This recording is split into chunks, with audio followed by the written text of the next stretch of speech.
ndabaramukije amahoro y'umwami wacu Yesu Kristo abe kumwe namwe. Ndanezerejwe no kongera gufata kano kanya kugira ngo twibukanye iby'ubuzima bw'umukristo. Mu gice giheruka twarabonye ko ikintu cya mbere gisabwa kugira ngo umuntu abeho ubu buzima bw'umukristo cyangwa ubuzima bukijijwe nuko yimatanya n'iryo zina Kristo. Duce turabona ko abigishwa batanguye gushingira intahe Yesu rwose, bituma abantu bese bava mu vyaha batangura kwizera Yesu. Abantu bace batangura kubitwa abakristo. Hari muri Antiokiya niho batanguriye kwitwa abakristo. Icyo gihe Yesu ntiyarakiriho, bari mwihamwa ry'abakristo, cyane cyane hahamwa intumwa ba Paulo, ba Filipo, ba Barnaba, ba Petero. Abariko barashinga intahe icyo gihe nibo bahamwa, ariko kuko batahagaritse gushinga intahe, barushirije kuvuga ubutumwa mu izina rya Yesu Kristo no gushingira intahe ibyo gupfa no kuzuka kwa Yesu, nicyo cyatumye bitwa abakristo.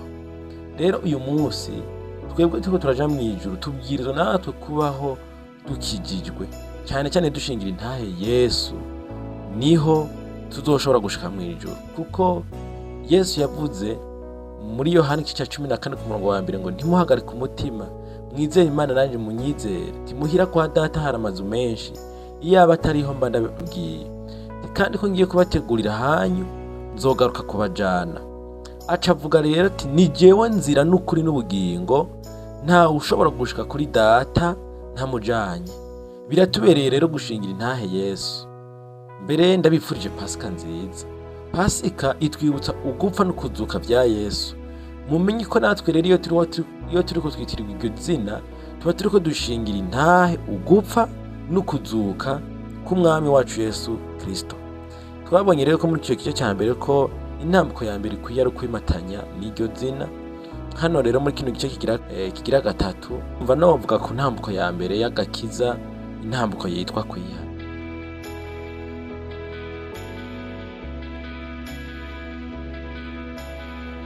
Intambuko ya mbere y'agakiza ni ukwihana, umuntu akavavanura n'ibyaha ukihana. Nicyo numva nobabwira, urakwiye kwihana ibyaha. Nta kamaro ko kuguma mu byaha, ukavukira mu byaha ukazorangiriza mu byaha, canke ugakizwa mugaheba Imana ugasubira inyuma, ugasohoka ishengero, ugasubira mu kaboregwe, ugasubira mu busambanyi, ugasubira mu byo gupfumura no kuraguza, ugasubira mu kwiba. Nta nicyo vyokungura, uretse yuko n'ubu biriko biragusesaguza. Uzoruhira kuja mu muriro wa Gehenomu, mu muriro utazima, uburi ubugingo, uburi ijuru, kandi Yesu yari yaragupfiriye. Ndahamagarira umuntu wese kwihana ivyaha. Uku kuntu turiko turibuka ko Yesu yapfuye akazuka vyarabayeho. Igihugu ca Isirayeli dusoma muri Bibiliya kirahari, kiriho. Bijya bibanza tubona vya Elayono biriho, Igorogota hariho.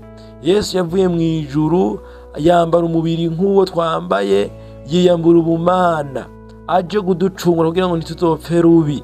Ijambo ry'Imana rivuga ko umuntu wese amwizera atazopfa rubi, ariko azoronka ubugingo budashira.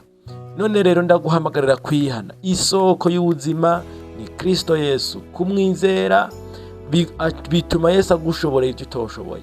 Hariho ivyaho ubona umengo ntiwoshobora kubiheba, hari ibintu umengo biragoye, umengo ubihevye ivyo vyaha ntiwosubira kubaho. Hariho ibintu ukora mbere umengo nivyo bigutungiye umuryango, hariho icyaha ukora ukamengo nicyo kigutunze, nicyo kikwambika, nicyo kikugaburira abana. Mugabo nagira ndakubwire ko wogiheba, Yesu yo guha inkomezi zo kugiheba, kandi Yesu yo gutunga, Yesu yo kubeshaho.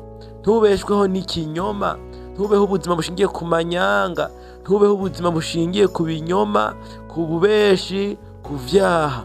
Yesu ashobora kugukiza ivyo vyaha, akongera akakubeshaho neza, akongera akagutunga.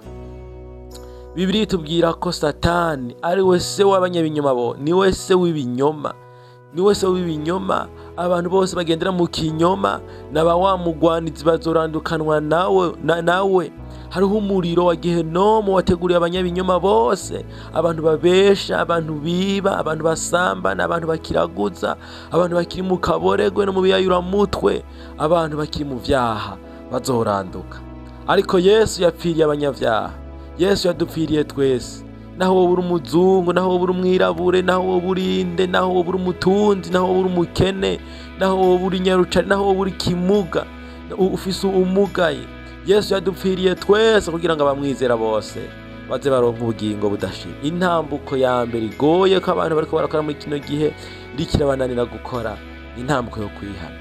Ariko wihane nimba wifuza kuzobona Imana, kandi nanjye nivyo ndakwipfuriza, wihane ukize ubugingo bwawe urupfu. Intambuko rero yo kwihana niyo ntambuko ya mbere ikwiye. Umuntu akihana ivyaha, ntube ukiganzwa n'ivyaha.